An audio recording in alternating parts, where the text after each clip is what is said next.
আমি তো যেমন ডিউটিতে যাই সেরকমই ডিউটিতে গিয়েছিলাম, কিন্তু আমি তো জানতাম না যে আজই হবে আমার শেষ দিন। আমি তো আমার জুনিয়রদের সাথে একসাথে কত গল্প করতে করতে রাতের খাবার খেয়েছিলাম। জানো তো মা, অনলাইন থেকে অর্ডার করে আনিয়েছিলাম আমার প্রিয় খাবারটা, ওটাই আজ খেয়েছিলাম। তখনও যদি একটু বুঝতে পারতাম এটাই শেষ খাওয়া, এটাই শেষ গল্প। ডিউটির বাঁধনে আমি যখন ক্লান্ত হয়ে গেলাম মা, আমার চোখ দুটো ঘুমে বন্ধ হয়ে যাচ্ছিল। একটু শরীরের ক্লান্তি মেটাতে গেলাম, তখনও যদি বুঝতাম মা সারা জীবনের মতো বিশ্রামে চলে যাব।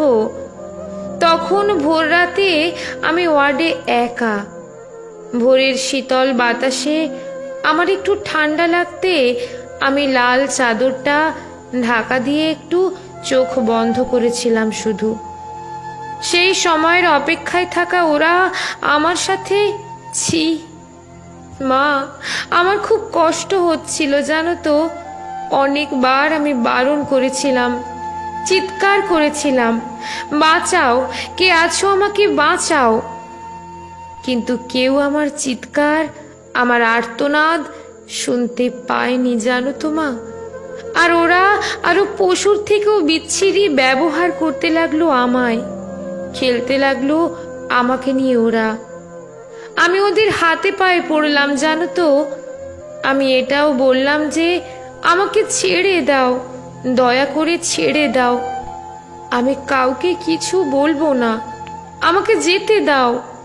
কিন্তু ওরা আর আমায় তোমার কাছে একবার যাওয়ার সুযোগটাও দিল না, দিল না তোমার কোলে শেষবারের মতো মাথা রাখতে দিতে, দিল না শেষবার তোমার হাসি ভরা মুখটা দেখার সুযোগ, দিল না বাবার স্বপ্নে তার রাজকন্যার বড় ডাক্তার হওয়ার কাহিনীকে সত্য করতে।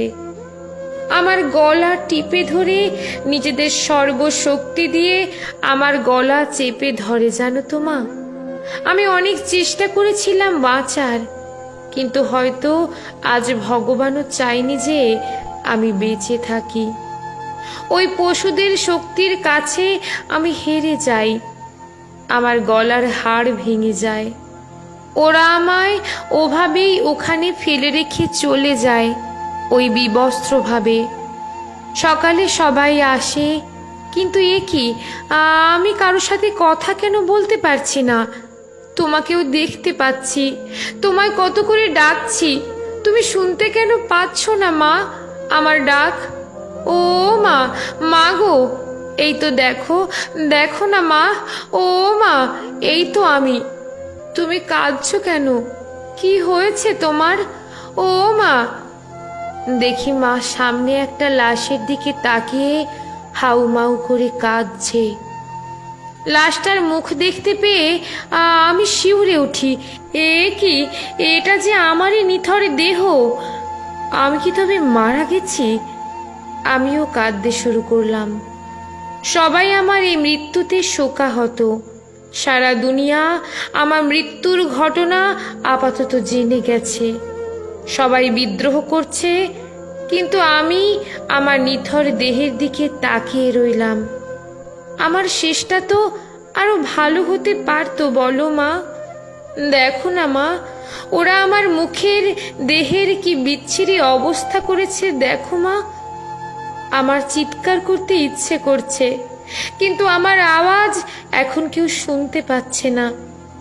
আমি এতগুলো লোকের সামনে চিৎকার করছি, কিন্তু একটা কেউ আমার এই চিৎকার শুনতে পাচ্ছে না, কেউ না। লেখা সংগৃহীত, পাঠে রুম্পা বিশ্বাস।